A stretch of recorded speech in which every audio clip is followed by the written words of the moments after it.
Cameroun a toutes ses chances dans cette poule avec le Ghana.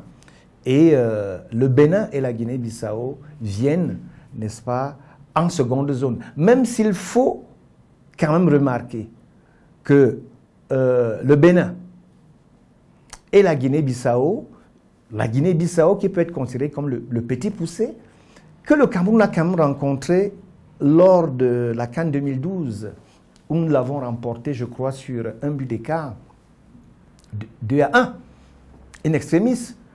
Et je crois encore quelques années avant, nous sommes retrouvés lors des éliminatoires. Le Cameroun a gagné 1-0 en Guinée-Bissau et 1-0 au Cameroun. Pour dire que ça se tient de très près, même lorsqu'on peut penser qu'il y a une ou deux équipes comme le Ghana et le Cameroun qui ont une légère avance sur les autres, mais un match de football se joue toujours sur le terrain et les choses vont très vite. Hein. Vous pouvez facilement perdre un joueur à la 15e minute, 20e minute sur carton rouge et les données changent complètement. Donc tout est ouvert et ces équipes viennent avec beaucoup d'ambition, mais je pense sincèrement que Cameroun-Ghana, c'est le ticket qui devrait passer au second tour, mais faisons toujours attention parce que même les encadreurs de ces deux équipes, Cameroun et Ghana, ne tiendront pas ce genre de discours de supériorité, mais au contraire, il va falloir faire très attention parce qu'aucune surprise n'est à écarter. Il faut également dire que dans cette nouvelle formule de compétition, il n'y a plus que deux équipes qui vont être qualifiées par poule. C'est 2 plus quelque chose parce qu'il y en aura 4. Hein, 4 équipes sur les 6 groupes qui vont passer au second tour comme meilleur troisième. Donc, tout est possible et tout est ouvert.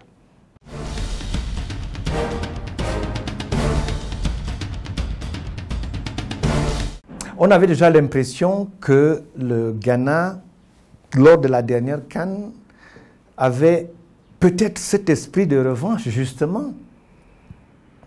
Et on a vu ce qui s'est passé. Je pense que tout s'est passé dans la tête. Le Cameroun avait une équipe des joueurs très engagés, très solidaires sur le terrain et très déterminés. Ils n'ont laissé aucun espace, aucune chance au Ghana, j'allais dire. Parce que c'est vrai, le Ghana est venu avec un esprit revanchard. Ce qui se traduit sur le terrain par une domination territoriale, c'est-à-dire une conquête du jeu. Ce qui ne leur a pas servi, parce que le Cameroun a adopté une stratégie de contre. Ils ont laissé venir ces Ghanéens qui étaient justement très affamés et ils se sont fait contrer. À la fin, le Cameroun a gagné de manière intelligente. Donc, on peut se méfier effectivement de cette équipe du Ghana qui, sur le plan psychologique, va certainement venir avec beaucoup plus de faim, donc beaucoup plus d'envie que l'équipe du Cameroun. D'autant que c'est dans une phase de poule où, généralement, les équipes n'ont pas encore le couteau à la gorge.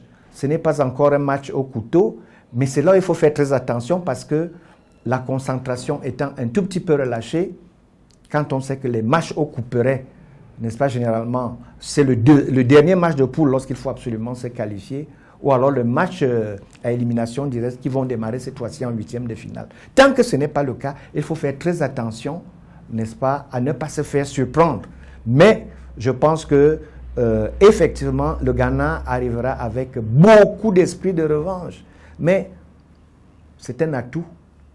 Est-ce suffisant, n'est-ce pas, pour prendre le dessus sur l'adversaire? On sait quand même que Ayou, qui arrive,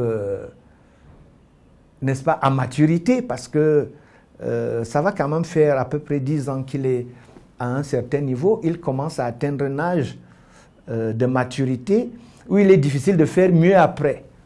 Il est déjà temps que Ayou, n'est-ce pas, rapporte quelque chose à son pays, son petit frère également, parce que c'est une génération avec Atsu, avec Larté qui joue à l'Atlético Madrid.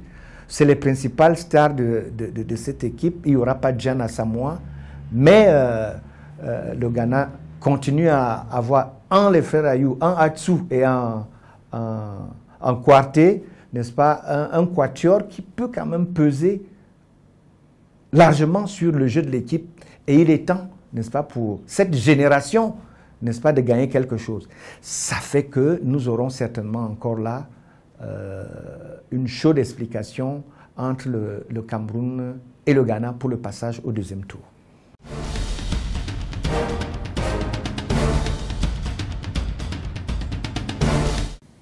CAN à 24, c'est vrai qu'il y a beaucoup plus de matchs.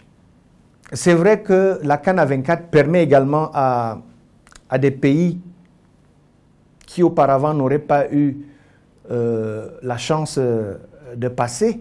C'est un peu comme la Coupe du Monde à 48 équipes.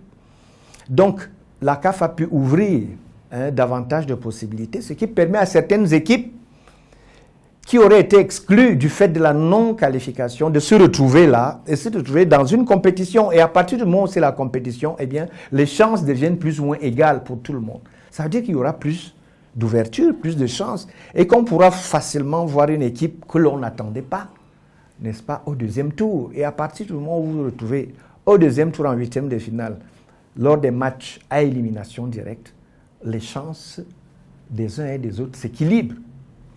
Et donc, ce sera une équipe, une CAN très ouverte, parce que le deuxième tour, il va regrouper, au lieu de 8 équipes pour les quarts de finale, mais 16 équipes pour les huitièmes de finale.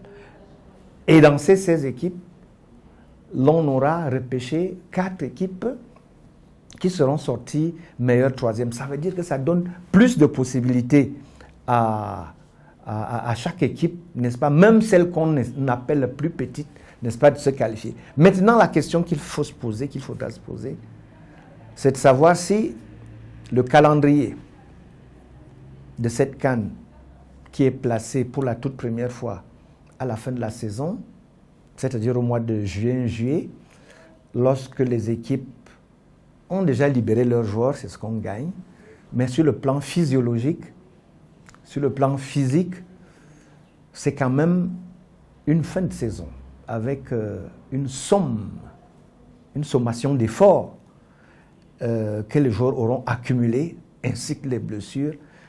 On verra bien si les joueurs arriveront suffisamment frais.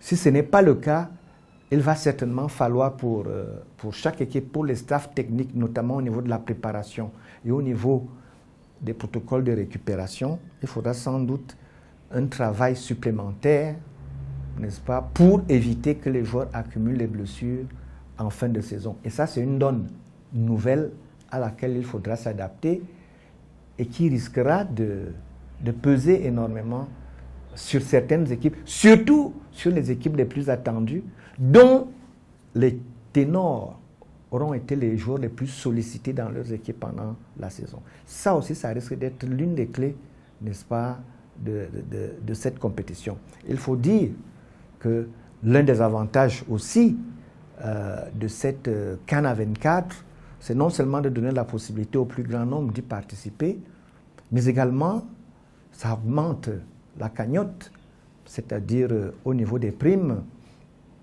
le nerf de la guerre. La simple participation donnera droit à une bonification de 600 000 $. Je ne pense pas que lorsque nous gagnions notre première CAN en 1984, on était près de ces chiffres en tant que vainqueur. Et là, le vainqueur ira à près de 5 millions de $, ce qui veut dire quand même qu'il y a de l'intérêt pour les fédérations et que cet argent, n'est-ce pas, puisse aider davantage au développement du football. Parce que si l'on remarque la percée ou alors l'émergence de ces pays comme Madagascar, comme le Burundi, comme Guinée-Bissau, etc., ces pays qui n'étaient pas habitués à jouer dans la cour des grands, qui s'y retrouvent, c'est justement parce que le football s'y développe, et le football s'y développe grâce aux projets de développement qui sont implémentés soit par la FIFA, soit par la CAF. Et donc, ces moyens permettent de continuer à développer le football et c'est tout à notre avantage.